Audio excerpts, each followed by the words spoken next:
नमस्कार दोस्तों, जय श्री राम। कैसे हैं आप लोग दोस्तों? मैं आपसे आज बहुत सी बातें करूंगा, जिसमें से एक होगी महाराष्ट्र, यूपी और पंजाब के चुनाव के रिलेटेड। दोस्तों, जैसे कि आप जानते हो कि उपचुनाव यूपी और पंजाब में होने वाले हैं, जहां पर पंजाब में 4 सीटों के लिए और यूपी में 10 सीटों के लिए उपचुनाव होने वाले हैं। दोस्तों, वहीं पर महाराष्ट्र में जो चुनाव है असेंबली के, वो पूर्णतः होने जा रहे हैं, जहां पर सभी दल अपने अपने लिए काम कर रहे हैं। पर दोस्तों, मैं आप सभी से अनुरोध और दरख्वास्त करूंगा कि आप जब भी वोट डालने जाएं तो एक अच्छे व्यक्ति को ही वोट डालें, और आप अच्छी तरह जानते हैं कि आपके लिए कौन फायदेमंद है और कौन नुकसानदेह। दोस्तों, देखा गया है, यदि हम यूपी की बात करें तो पिछले 6-7 वर्षों में, जब से आदरणीय योगी आदित्यनाथ महाराज ने यूपी के सीएम की कुर्सी संभाली है, वहाँ पर शांतिमयी माहौल हो गया है।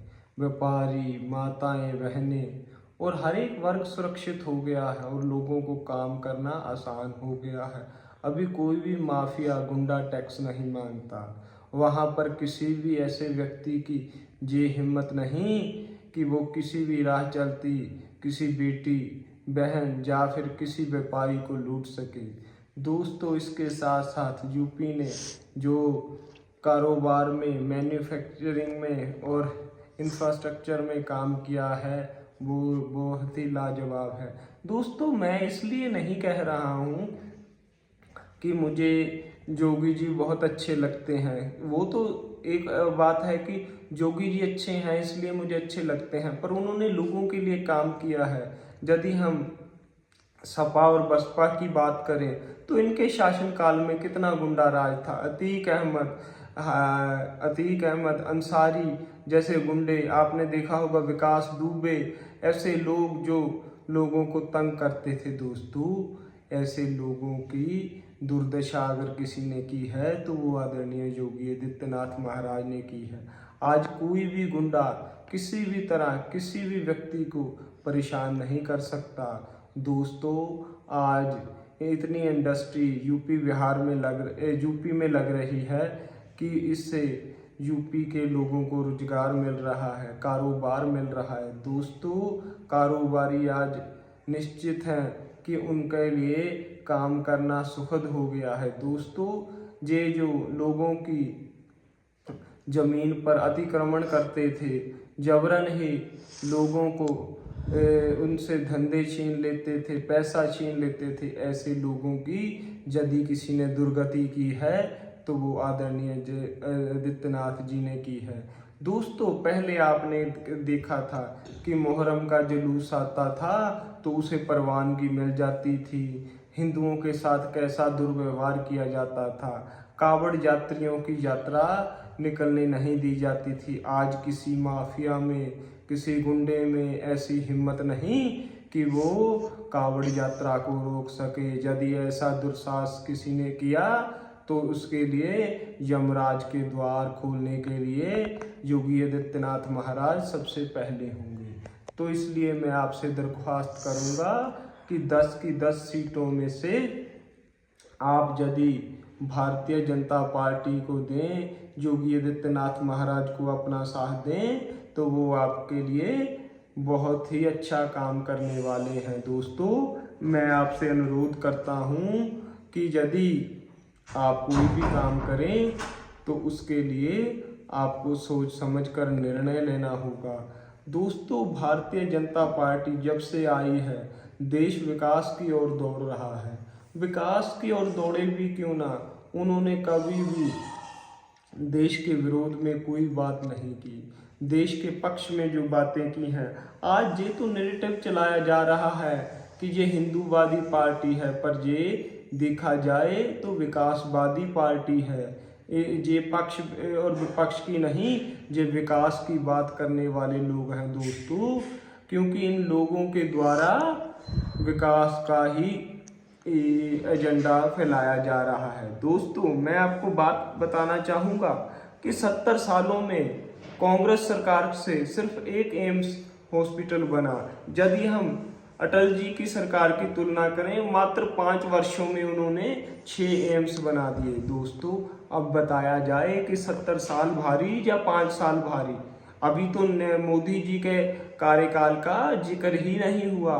जो काम आदरणीय अटल जी ने किया है लोगों को जोड़ने का, आपने देखा होगा अटल जी के समय सड़कें, जो नेशनल मार्ग थे उन्हें बनाकर एक दूसरे राज्य से जोड़ा गया, लोगों के लिए सुखद हो गया इधर से उधर जाना। दोस्तों, ये हमारा दुर्भाग्य था कि जो 2004 में अटल जी की सरकार नहीं बन पाई।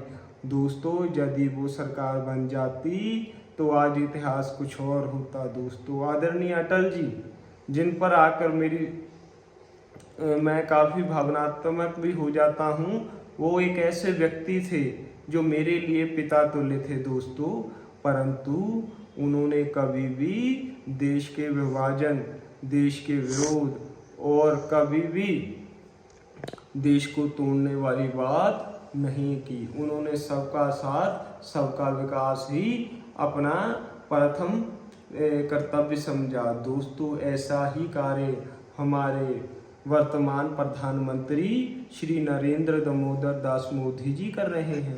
पिछले 10 सालों में आपने देखा है भारत की छवि जो विश्व में बनी है, शायद ही कहीं बनी हो। दोस्तों, मैं आपसे फिर से अनुरोध करूंगा कि ये सब कामों को देखकर ही आप वोट दें। दोस्तों, भारतीय जनता पार्टी द्वारा कोई भी निश्चित रूप से दंगा नहीं करवाया गया। भारतीय जनता पार्टी द्वारा लोगों को उजाड़ा नहीं गया। भारतीय जनता पार्टी के द्वारा पाल घर जैसे साधुओं की निर्मम हत्या नहीं की गई। दोस्तों, इनमें वही कांग्रेस का डीएनए है जिन्होंने संसद के बाहर साधु संतों पर शरेआम गोलियां चला दी थी। मुझे आज भी कृपात्री महाराज याद हैं जिन्होंने कहा था कि इंदिरा, हम तुम्हें साधुओं की हत्या के लिए तो माफ़ कर सकते हैं, पर गौ हत्या के लिए कभी नहीं। दोस्तों, ये जब भी आगे आए हैं इन्होंने सनातन को दबाने की चेष्टा की है, पर ये भूल जाते हैं कि काल की भी मजाल नहीं कि वो सनातन को दबा सके। ये तो फिर काल के अंतर आने वाले जीव हैं जिन्हें निश्चित समय पर इस दुनिया को छोड़कर चले जाना है। दोस्तों, ये कुछ मुद्दे हैं। सुशांत सिंह राजपूत की मृत्यु, दोस्तों, जिन खेद खुलासों को नहीं कर पाई, जो राज अपने आप में सिमट कर रह गए, उन्हें आप ही खोल सकते हैं यदि आप महाराष्ट्र में भारतीय जनता पार्टी की सरकार को बनाएं। दोस्तों, महाराष्ट्र में एक रहोगे तो सेफ रहोगे, एक रहोगे तो नेक रहोगे वाला नारा आप जरूर याद रखें। पाल घर के साधुओं पर हुए हमले को याद रखें, सुशांत सिंह राजपूत की मृत्यु को याद रखें। ये सोचकर आप मतदान करें। मैं मतदाताओं से ये अनुरोध करता हूँ, अनुनय विनय करता हूँ कि वह इस बात पर वोटिंग करें कि वह अपना कैसा भविष्य चाहते हैं।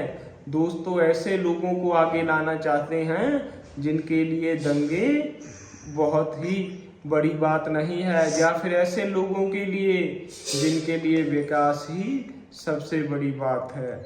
और बातें तो बहुत हैं, पर आने वाले समय में हम आपसे करेंगे।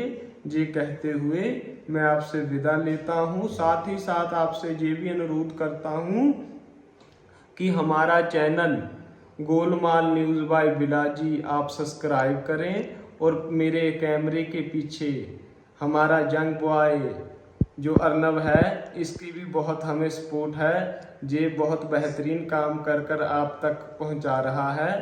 तो दोस्तों, ये कहता हुआ मैं आपसे विदा लेता हूं।